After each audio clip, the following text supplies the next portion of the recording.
Persaingan ketat masih terjadi antara tiga nama bakal calon presiden dalam survei Litbang Kompas terbaru, Prabowo Subianto, Ganjar Pranowo, dan Anies Baswedan. Dalam survei Litbang Kompas 29 April hingga 10 Mei, elektabilitas Prabowo 24,5%, Ganjar 22,8%, dan Anies 13,6%. Di luar tiga nama itu, bakal calon presiden lain elektabilitasnya di bawah 10%. Banyak faktor yang mempengaruhi tingkat elektabilitas kandidat capres, dan Litbang Kompas menyebut faktor Jokowi efek tidak dapat dipandang sebelah mata. Tapi kita harus lihat bagaimana Jokowi efek ini sangat berpengaruh. Di survei kami itu diukur ya, kalau ditanyakan apakah pilihan dari Jokowi ini mempengaruhi pilihan Anda terhadap calon presiden, itu 15%, Mas. Oke. 15%, sehingga sangat berpengaruh. Sehingga partai-partai yang dikonotasikan oleh publik itu satu aras, satu jalur politik dengan Jokowi, itu pasti akan beroleh efek yang positif. Mungkinkah faktor Jokowi efek ini meningkatkan suara Prabowo yang dekat dengan orang-orang Jokowi? Hal ini ditanggapi putra Jokowi yang juga wali kota Solo, Gibran Rakabuming Raka. Gibran menolak jika pertemuannya dengan Prabowo disebut dalam kapasitasnya sebagai kader PDIP dengan Ketua Umum Gerindra. Pertemuan itu dalam kapasitas kepala daerah bertemu dengan seorang menteri. Nanti kami atur lagi lah. Intinya ya kalau menteri kan tidak semuanya bisa diterima di kantor. Ada kemarin misalnya Pak Menteri PUPR pasti di lapangan itu di proyek. Saya itu tidak pernah menerima yang namanya ketua umum. Saya itu menerimanya beliau-beliau itu sebagai menteri, sebagai pimpinan saya. Kalau ketua umum ketemu saya kan bukan siapa-siapa, saya tidak menentukan apa-apa. Litbang Kompas juga melakukan survei simulasi tiga nama bakal capres, yakni Ganjar, Prabowo, dan Anies. Hasilnya elektabilitas Ganjar 40%, Prabowo 36,8%, dan Anies 23,3%. Tiga nama bakal capres hingga saat ini masih bersaing ketat. Selain faktor baca pres, figur bakal cawapres akan menjadi penentu di pemilu mendatang. Tim Liputan, Kompas TV. Ya, saudara, survei Litbang Kompas menunjukkan ada peningkatan suara Prabowo Subianto. Apa saja faktor yang mempengaruhi peningkatan ini? Benarkah ada faktor Jokowi efek beserta relawannya?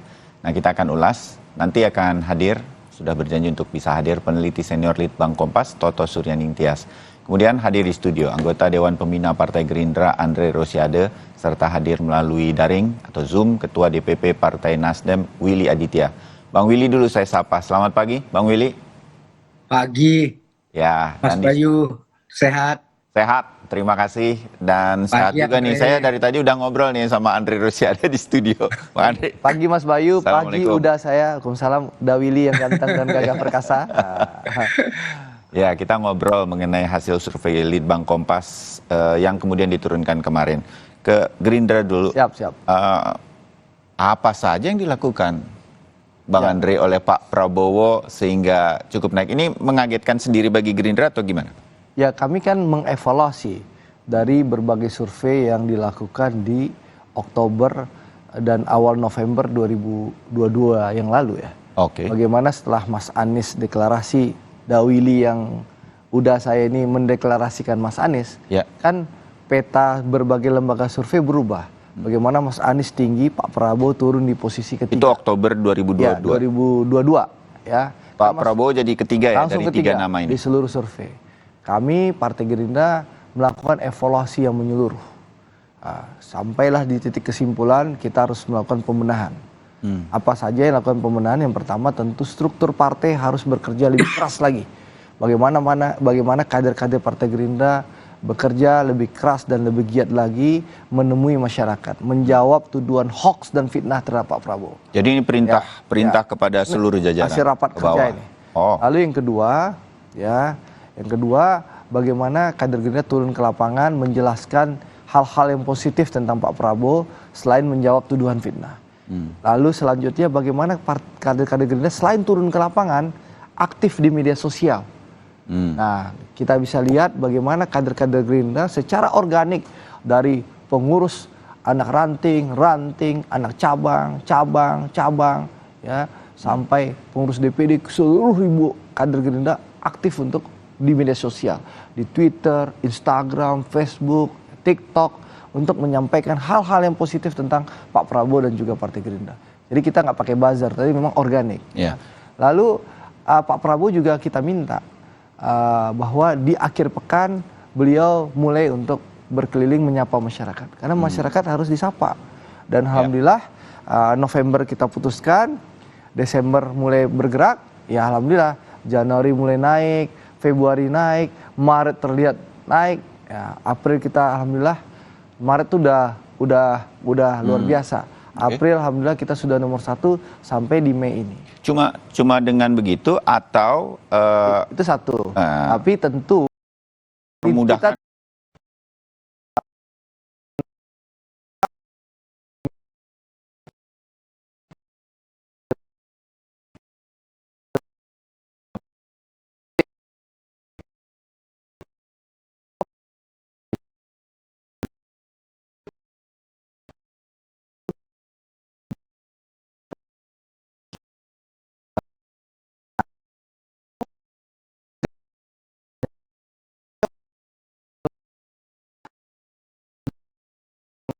sudah dilakukan oleh Pak Jokowi. Ya. Beda dengan jagoannya Dawili yang menyampaikan antitesis Pak Jokowi. Kalau Pak Prabowo sudah menyampaikan beliau akan melanjutkan. Jadi kontinuitas dan keberlanjutan dari Pak Jokowi itu ada di Pak Prabowo. Dan tentu selain itu ya sinyal-sinyal. Ya. Jadi semuanya ini diramu jadi satu kekuatan, kesatuan yang alhamdulillah membawa Pak Prabowo sekarang unggul di survei top of mind-nya Litbang Kompas, ya. Lalu memang 3 pasang tadi disampaikan, Pak Prabowo nomor 2, sehingga kalau 3 pasang itu terjadi, Pak Prabowo akan lolos ke putaran kedua bersama Mas Ganjar dan Pak Prabowo. Harapan kita Dawili nanti putaran kedua bersama kami. Gitu.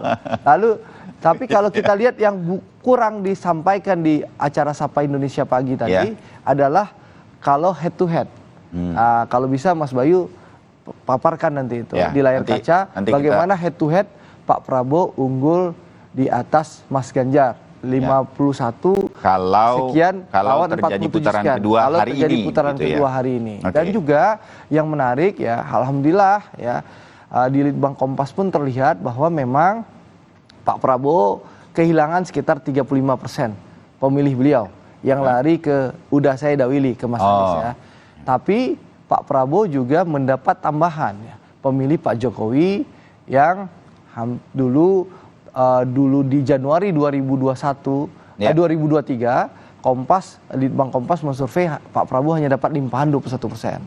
Sekarang alhamdulillah sudah 26%. Jadi perlahan tapi pasti insya Allah ya pemilih Pak Jokowi akan bergeser lebih banyak lagi ke Pak Prabowo. Kenapa? Karena Pak Prabowo lah yang paling layak dan paling pantas untuk melanjutkan kepemimpinan Pak Jokowi di 2024 nanti. Oke, terbayang sekarang. Saya mau menyapa Mas Toto Suryaning Tias dulu, peneliti senior Litbang Kompas.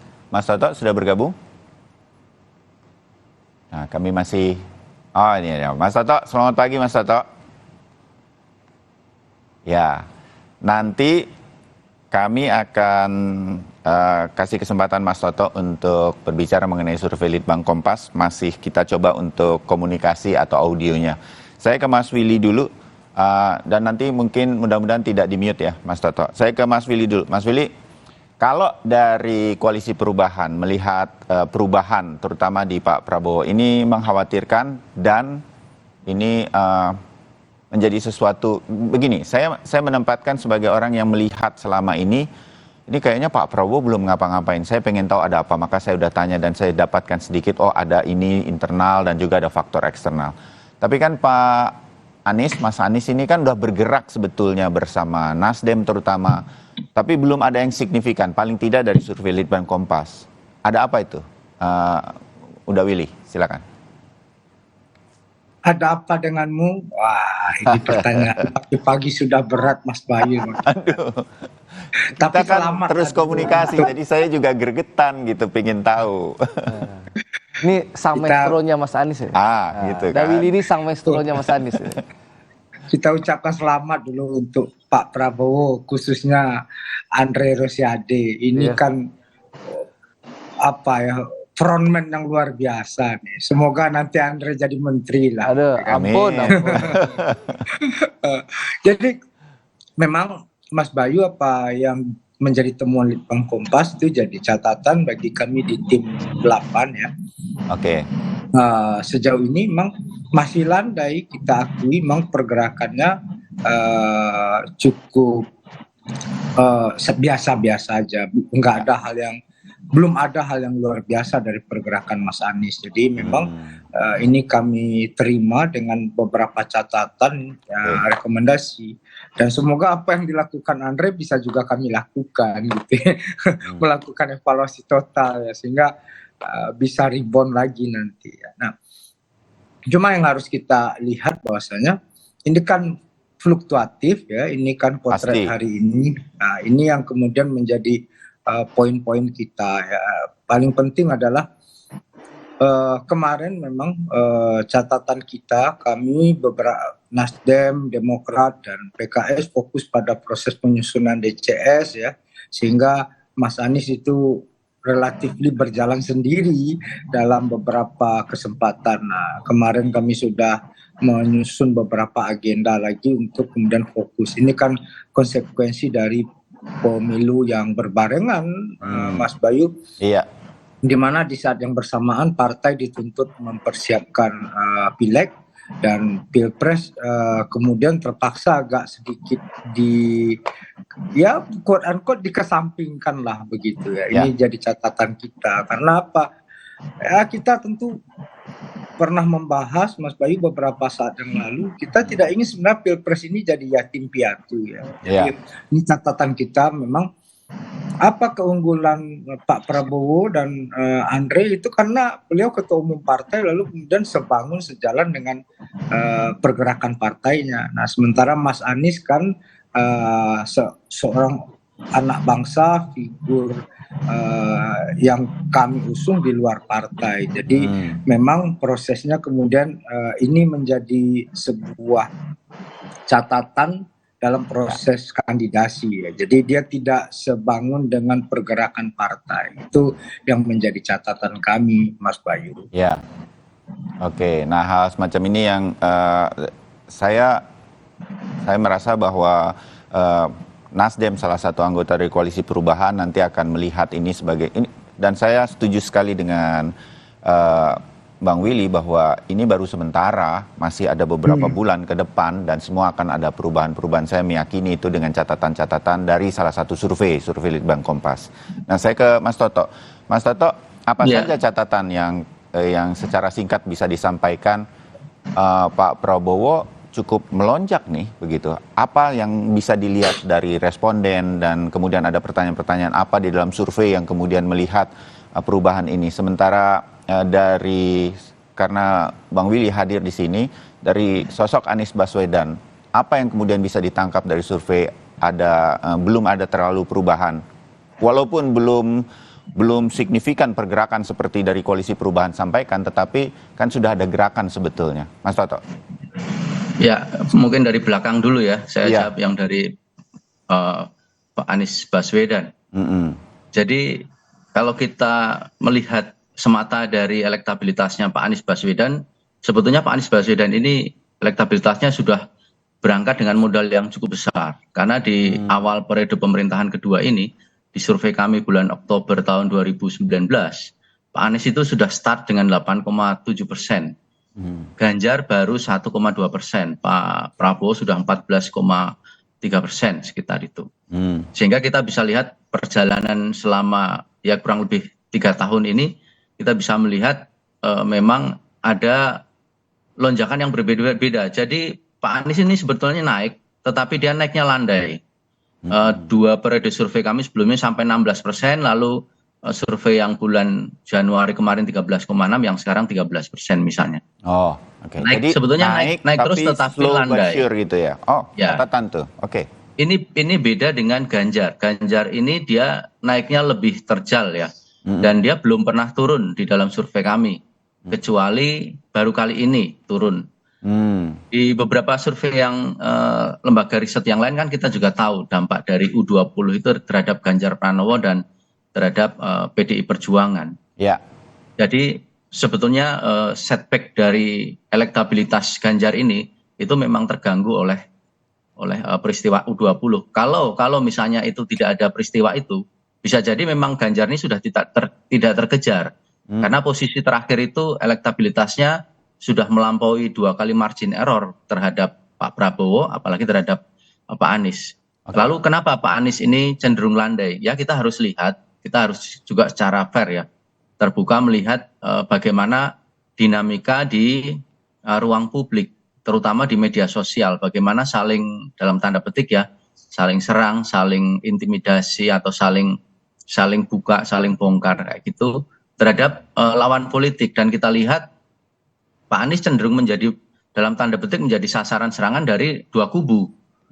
Karena aras politik atau afiliasi politiknya itu lalu cenderung menjadi sasaran dari dua kubu dan ini mau tidak mau memang menekan elektabilitas Pak Anies. Itu yang pertama. Yang kedua soal basis massa, basis suara. Basis massa dan basis suara dari Pak Anies memang tidak sekokoh yang dimiliki misalnya Ganjar Pranowo, karena di sana ada sokongan dari kelompok nasionalis yang dia mengelompok pada terutama terasosiasi dan terkonotasi pada pemilih-pemilih pendukung Jokowi, tapi juga sekaligus partai-partai nasional. Karena kalau kita lihat latar belakangnya, misalnya di balik partai-partai itu hampir separuhnya itu pemilih atau pendukung Jokowi. Misalnya ya Gerindra saja. Gerindra itu kalau kita lihat pendukung Jokowinya berapa itu sepertiga, Mas Bayu. Itu sebagai contoh. Jadi memang dalam dinamika di ruang publik lalu pertama Pak Anies itu lebih tertekan. Yang kedua mesin politiknya kalah kuat kayaknya. Mesin politik itu dalam arti mesin komunikasinya, kemudian juga mesin politik yang ada di basis massa bisa jadi memang masih kalah kuat dibandingkan dua kandidat yang lain. Kemudian kalau kita lihat bagaimana tadi yang pertanyaan pertama kan bagaimana sebetulnya elektabilitas dari ketiga kandidat ini kalau dibandingkan dengan Prabowo Subianto, sebetulnya Pak Prabowo ini elektabilitasnya tinggi tetapi harap diwaspadai karena beliau itu elektabilitasnya fluktuatif sekali. Jadi kan kalau kita lihat sudah pernah naik, kemudian turun, kemudian naik lagi. Nah, elektabilitas hari ini sebetulnya mirip sekali kalau di catatan kami, Pak Prabowo 24, Pak Ganjar 22 itu sama dengan elektabilitas di Oktober 2022. Oke. Jadi di setahun yang lalu kira-kira, karena ini kan sudah bulan Juni, Mei mau bulan Juni. Jadi yang kita bisa sampaikan bahwa apa yang sekarang ini tercatat menjadi elektabilitas para calon presiden itu harus diwaspadai karena dia mempunyai karakteristik tertentu. Dan kalau kami melihat terus terang struktur penopang dari elektabilitas Pak Ganjar itu cenderung lebih kuat sebetulnya ketimbang struktur penopang elektabilitas dari Pak Prabowo dalam hal terutama dalam hal tingkat fluktuasi angka ya. Kalau dalam hal loyalitas pendukung oke lah, masih bisa berimbang. Kemudian dari tingkat penguasaan wilayah suara oke, dari isu oke, tetapi dari struktur dalam arti mana yang dia lebih kokoh ya, lebih robust ya, kita bisa lihat bahwa memang cenderung lebih kuat Pak Ganjar sehingga masih bisa berdinamika. Nah, kira-kira itu dulu Mas Bayu dari kami. Makasih.